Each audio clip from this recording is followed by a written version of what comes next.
The chair lays out SB 1 as a matter of postponed business on second reading. The clerk will read the bill. SB number 1 by Bonin, General Appropriations Bill. Chair recognizes Dr. Bonin. Thank you, Mr. Speaker. Members, the committee substitute for Senate Bill 1 is the culmination of months of work by the members of the Appropriations Committee, members of the public, stakeholders, advocates, and agencies. Our committee heard from over 600 witnesses and collectively spent over 119 hours in public meetings deliberating the merits of agency requests and also member riders that have measurable impacts on the lives of our constituents. I'm proud of the work of the committee, and I am confident that the amendments that we will consider today and the legislation that this chamber will debate in the coming weeks will produce a final budget that is fiscally conservative and represents the priorities of this state. I want to take a few minutes to give you kind of a big picture view of what this budget looks like. So first of all, members, we have 4 constitutional spending limits and we have 1 statutory limit. And I think it's important for you to know where we stand in relationship to those limits. We have a limit known as the pay-as-you-go limit. This is the one that says the state of Texas will never deficit spend, and we never do. We never spend all of the money. We spend less than what we have, and we never spend more than we have. There's been some confusion about that lately. The reality is the budget in front of you is $2.9 billion under the pay-as-you-go limit. We also have what we call a constitutional tax spending limit. This is the limit that restricts how much the budget may grow from one biennium to the next, regardless of even if there are additional funds available to us. This budget is $3 billion under the tax spending limit. We also have a statutory limit called the Consolidated General Revenue Limit. This is the limit we also commonly refer to as the population inflation limit. And this was put into statute back in 2021 when I was the House sponsor for that legislation.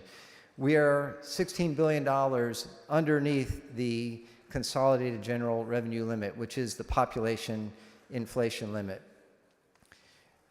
I wanted to speak to you a little bit about debt. This has become a big issue, as it should, at the federal level. Rough numbers, just to give you a general idea, for the federal government in fiscal year 24, the federal government had $4.9 trillion in revenues. The federal government spent $6.8 trillion. This is a huge problem. You're talking about what is approaching a $2 trillion annual deficit. And let me remind you, in the state of Texas, we do not deficit spend. So do not be confused or allow anyone to mislead you into thinking that that is what is happening here in the state of Texas. With respect to debt, the debt service at the federal level is approaching $1 trillion. It is $1 trillion a year now. So imagine you have $5 trillion in revenue, and 20% of that is just to pay principal interest on your debt. In the state of Texas, we are paying 1.5% of our general revenue for debt service. So there is no comparison. The amount of debt that we are bringing to you in this budget is actually less than in the current biennium, and we actually have advanced payments beyond what we are scheduled to pay, that over the course of the life of that debt that we're retiring will save the taxpayer $2.5 billion. So we are exemplary in the way that we have kept our debt load extremely low. Employees.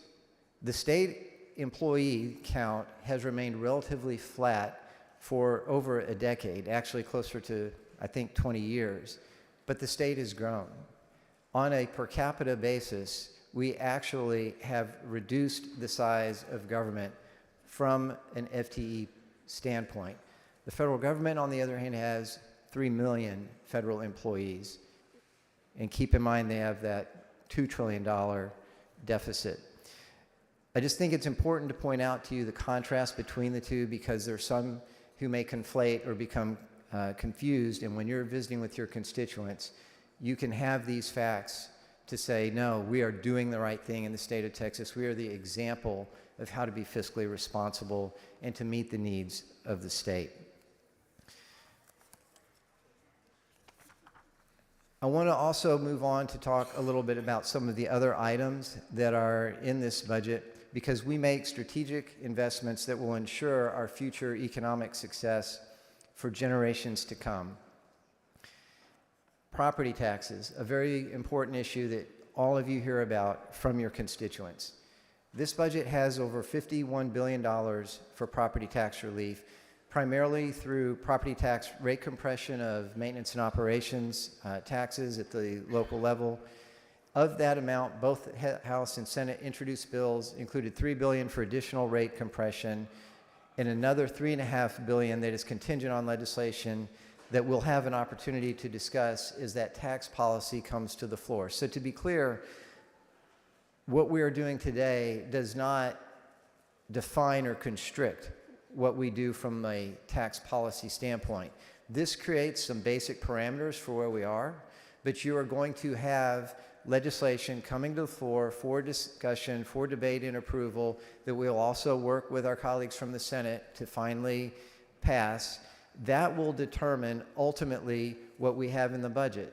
So it will not be what is in the budget today that constricts what we're able to do with our tax policy. We will flex as we see the final work product that Ways and Means and our counterparts from the Senate produce, and make sure that that projected cost is covered in the final report, the conference committee report on the budget. Public education, another huge issue this session, and we really look forward to next week when we're going to have some really critical generational legislation coming to this floor, and that's going to include House Bill 2. This budget in front of you fully funds the Foundation School Program with $75.6 billion in all funds for state aid to school districts and charter schools. That is an increase of $16 billion from the current biennium. The general revenue funding for the Foundation School Program is $40.5 billion, which is an increase of $8.7 billion, and these increases are largely due to contingency appropriations for public school finance that you will see in legislation coming to you in the next week, and also school safety bills. Additionally, there's $1.7 billion in additional funding for increased student population projections and $800 million to fund increases in the golden penny yield. The bill also includes $6.4 billion to fund the state's contribution for our retired teacher benefits at TRS, and this includes $1.2 billion for TRS Care for the statutorily required state contribution for retiree health insurance, and $450 million to TRS Active Care to ensure insurance premiums remain affordable for our active teachers. Border security is an important element in this legislation. There's $6.5 billion as the state of Texas remains its commitment to securing our border through Operation Lone Star, largely due to the military department and Department of Public Safety, and also the Office of the Governor. We've also maintained funding for rural law enforcement programs, as well as $331 million with $331 million, as well as $402 million for 567 new state troopers at the Department of Public Safety. We're continuing the state's commitment to addressing the needs for mental and behavioral health by appropriating nearly $5.5 billion in general revenue funds for community mental health for adults, children, and crisis services, and this includes operational costs to bring the new state hospitals online that were authorized and funded in the current biennium. And then finally, there are large investments in infrastructure, including transportation, providing $35.8 billion in all funds to the Texas Department of Transportation for highway planning, design, and construction, and this fully funds the United Transportation Program, also known as the UTP, for the biennium. The subcommittee members are going to present to you an overview of their articles, and then once they've had an opportunity to present the overview of their subcommittee work, then I will be happy to answer any questions.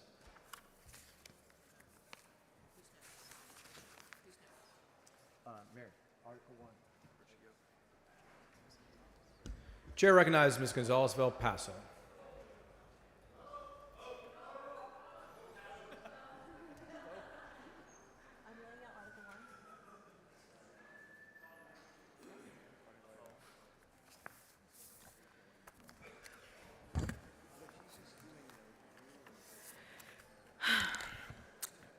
Thank you, Mr. Chairman and Speaker Burrows, for allowing me to be chair of Articles 1, 4, and 5. Right now, I'll give you an overview of how the House budget sets us up for continued success. Right now, members, the budget makes very important investments that will meet the needs of our growing state. Senate Bill 1 bolsters protections for crime victims, which we know is extremely important to so many of you here on the floor, strengthens our criminal justice system, and delivers essential public services for our constituents. In Article 1, General Government, it includes $177 million to protect crime victims in Texas. Even before the pandemic, the Federal Victims of Crime Act revenues were coming in less than anticipated. And despite a federal bill to fix this, there was still a necessary action to be taken. The bill we're voting on today will protect the most vulnerable Texans from reductions in services, and I'm proud to have worked with many of you, including the members of the Subcommittee 145, to make sure that VOCA funding is in this budget. Additionally, it includes $330.8 million to continue salary improvement grants to rural sheriffs, constables, and prosecutors. This program was originally funded in the 88th legislature and has been a resounding success. Our rural law enforcement and prosecutors are essential parts of our communities, and this budget continues to support them in the future. In Article 4, the judiciary, we're very excited to talk about that this budget has $91 million in contingency funding to provide 15% salary increases for our district judges and professional prosecutors. Members, the $140,000 base pay for our district judges has not been adjusted since 2013. Since that time, cumulative inflation of over 30% has eroded the salaries of those very important public servants. This funding will go a long ways towards attracting more qualified judges and prosecutors. In Article 5, this budget provides $402 million to hire an additional 560 Texas State troopers and associated support staff, and due to retirements and turnover, our trooper vacancies have increased in recent years. While recruitment has improved with past investment, this budget redoubles this effort to keep up with the state's growing population. Senate Bill 1 gives CPS the tools that they need to keep our communities safe. Additionally, this includes $378 million to increase salaries for corrections and probation officers in the adult and juvenile systems. This includes 15% increases for juvenile correction officers and adult parole officers. In addition, this budget provides 10% increases for adult correction officers, juvenile justice, mental health staff, and parole and probation departments across the state. Members, the investment this body has made has greatly improved the conditions of our state corrections, and this budget continues to do this work. In closing, I want to thank, of course, Dr. Bonin, the members of Articles 1, 4, and 5 Subcommittee for their guidance, the members of the LBB, and the support staff of our appropriations. Building a budget is not easy, and it's a team effort. So thank you to everybody for their guidance and support.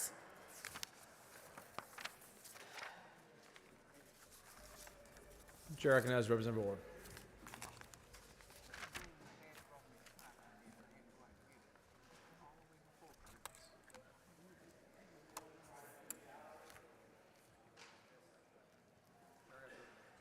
Chair recognizes Representative Ward.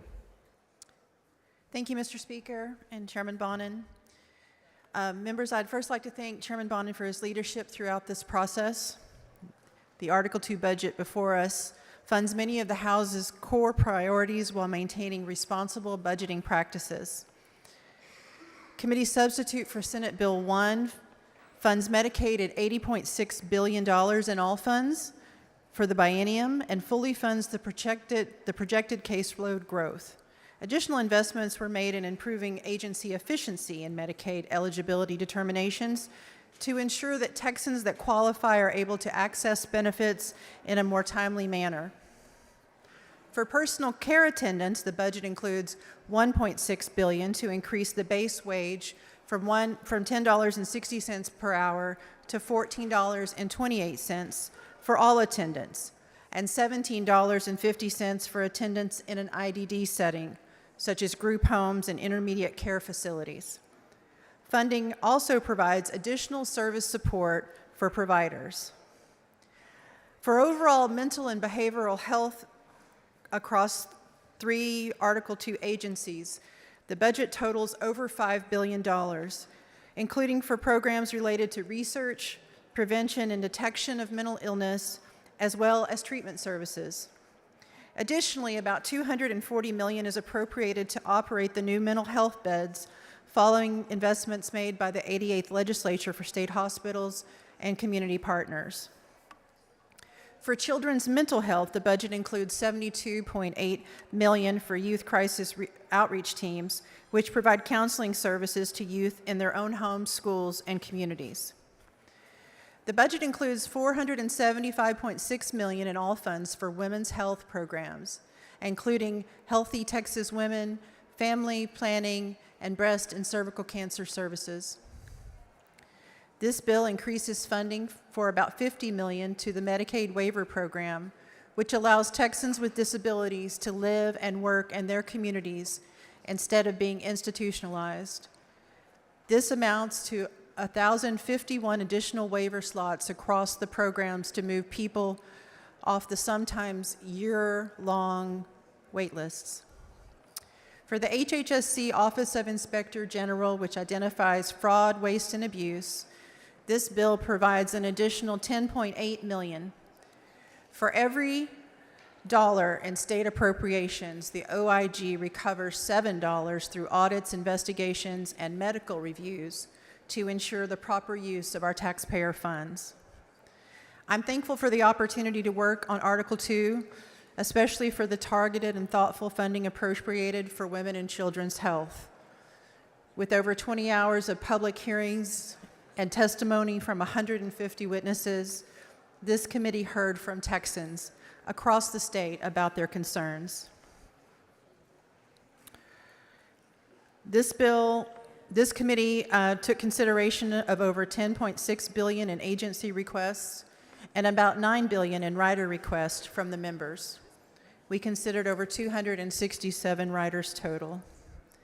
Thank you to the 9 subcommittee members and their staff and mine for the countless hours they spent meeting with advocates and constituents over the last few weeks to understand our statewide concerns on health and human services issues. Their dedication and attention to this important assignment does not go unrecognized, and it is appreciated more than you know. Thank you as well to the LBB and the Appropriations Committee staff. This was a team effort, and I am proud of the work that we put into this Article 2. With that, Mr. Speaker, thank you.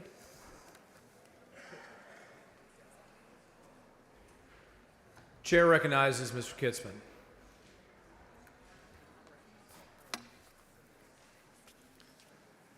Thank you, Mr. Speaker and members. The committee substitute for Senate Bill 1 reflects our highest priorities this session: schools, students, and teachers. In public education, the budget includes $101.3 billion in all funds for the 2026-27 biennium, an increase of $12.1 billion.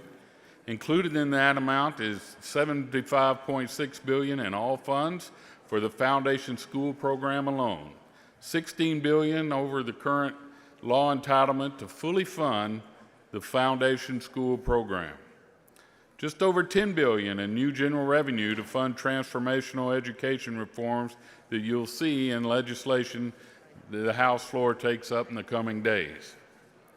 $6.8 billion in all funds to provide the state's share of contributions to retirement benefits for the teacher retirement system, which includes an additional $450 million to hold TRS active care premiums at an average increase of 10% through the fiscal year 2028. The $51.1 billion total funding property tax relief maintains the amount provided since the enactment of House Bill 3, passed by the 86th legislature, institutes new relief pursuant to the bill, and includes additional amounts contingent upon our legislation. In higher education, the committee substitute for Senate Bill 1 funds the institution's top priorities: financial aid, formula funding, and research support for a total of $33.3 billion in all funds. The committee substitute for Senate Bill 1 maintained the historic investment in our general academic institutions, allowing the state to continue its increased contributions for both Hazelwood Legacy Program reimbursements and higher education group insurance premiums. This budget includes $71.1 million to expand graduate medical education residency slots, keeping Texas medical students in the state, and an additional $364.2 million for state financial aid grant programs to maintain the percentage of eligible students in all pathways, and in some cases, increases the number and total amount of rewards. In closing, I'd like to thank Dr. Bonin and all the Article 3 subcommittee members and staff for its effort this season. I'd like to thank you, the members of this chamber, for your input and your concern about the education of our young people in the state of Texas. I appreciate your hard work on this, and thank you for your time and consideration. Thank you, Mr. Speaker.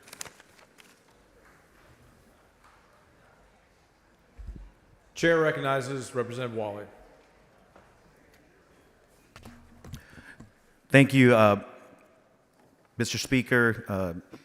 Appreciate the opportunity and have the fortune to lead this great group of Article 6, 7, and 8 subcommittee members that really made some impactful decisions in our subcommittee that will affect Texans in a very, very positive way. I also want to thank our conferees, our subcommittee members for the work that they put in to make this budget and our part of the budget much, much better. So in Article 6, in Natural Resources, members, I'm excited to let you guys know that it increases funding by $1.5 billion in all funds for food and nutrition programs at the Department of Agriculture so that we can feed children, school children. It includes additional funding for the school breakfast, members, for school breakfast and the National School Lunch programs, the surplus agricultural grants for our farmers, and home-delivered meals for senior citizens that drastically need that loving touch of somebody visiting their home with a hot meal at their door when a lot of these seniors are lonely. Funding at the General Land Office includes $1.3 billion in federal funds for disaster mitigation and relief, including community housing and infrastructure projects, mainly along the Gulf Coast, but in a lot of areas that have been devastated by flooding in their communities, like in the Rio Grande Valley. Increases funding to $18.6 million in other funds at the Water Development Board for the Agricultural Water Conservation and Rural Water Assistance Funds. Under the Texas Water Development Board, that's an important agency for many of our rural and urban communities that need these dollars for water infrastructure. And this urban member is proud to always help our rural communities. This bill provides $444 million in sporting goods sales tax transfers at the Parks and Wildlife Department for state park and natural areas operations and maintenance, and for new park acquisition for the next biennium as we get new parks online. It increases funding to $300 million in all funds and operating costs, primarily for state park historic sites, natural area operations, and more sites, again, that we anticipate to be opened in the 2026-2027 biennium. It increases funding for game wardens and state park police and Parks and Wildlife Department by $43 million, members, to make them more on par with other law enforcement individuals in the in other state agencies. Members, this item is a particularly small item in a sense in the dollar amount, but it's huge in what it symbolizes for this community. I want to let you know that in this budget, members, in this budget, we also provide $10 million for the acquisition of Robb Elementary in Uvalde, Texas, for the development of a state-funded local partnership grant partnership so that we can memorialize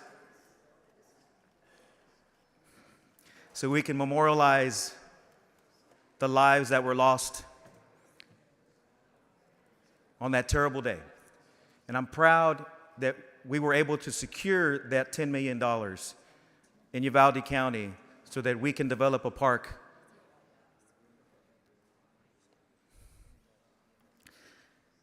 So we can develop a park to honor the families and the little ones and the teachers that died on that day.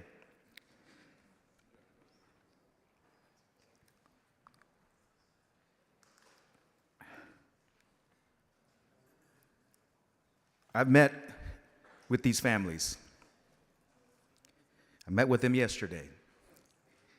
And I'm proud that this budget provides a little hope for them. And I want to thank Speaker Moody, Mayor McLaughlin, for their leadership in getting that rider in the budget. And I was glad and proud to be part of helping secure those dollars on that item. So I'm proud of that effort. Thank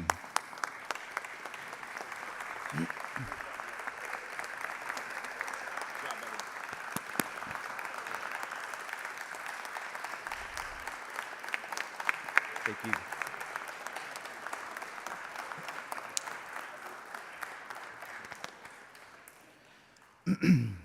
I'm sorry. In Article 7, in Business and Economic Development, this bill provides $30 billion in all funds for highway project planning and right-of-way acquisition, construction, and maintenance at the Texas Department of Transportation. It increases matching funding for vocational rehabilitation programs at the Texas Workforce Commission by $35 million in general revenue. In Article 8, regulatory agencies, it provides $20 million in general revenue to the Department of Insurance to fund federally qualified health center primary care access programs in our communities. This bill funds 10 new full-time equivalents and provided additional funding at the Department of Licensing and Regulation for the enforcement of emergency order closures of massage establishments as a way to combat human trafficking. Dean Thompson, your efforts, funding those efforts. In closing, I want to thank Chairman Bonin, Speaker Burrows, and all the Articles 6 and 7 and 8 subcommittee members and staff for their efforts this session, and I'm proud of the work we've done in these articles, and I want to thank all of you guys. And additionally, as I close out, I want to thank the subcommittee members for their participation through this process as well, because they did a lot of good work. They spent a lot of hours reviewing the riders and the amendments for you guys, and those of you guys that submitted riders. So I do want to shout out to Vice Chair Lujan for his help with vocational training funding at the Workforce Commission. I want to recognize Representative Collier for advocating for salary equity across our articles. Representative Harrison, yes? Yeah. Representative Harrison for our dialogue with the Board of Plumbing Examiners. Representative Berry for emphasizing the need to fund our game wardens and state park police and port infrastructure. Representative Villalobos in discussing the importance of water and flood projects in her region. And to Representative Garcia Hernandez for advocating for housing projects at the Department of Housing and Community Affairs.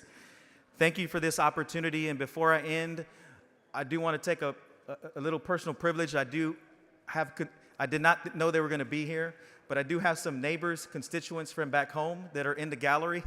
So I wanted to at least give them a little recognition. They wanted to see what I did on a daily basis in the Capitol. These literally are my neighbors. They live right next to me, so I want to shout them out. Carmen, Ruben, Pearl, Coco, and the Cervantes family. I went to high school with their daughter. I just wanted to recognize them. They're in the gallery if they would like to be recognized.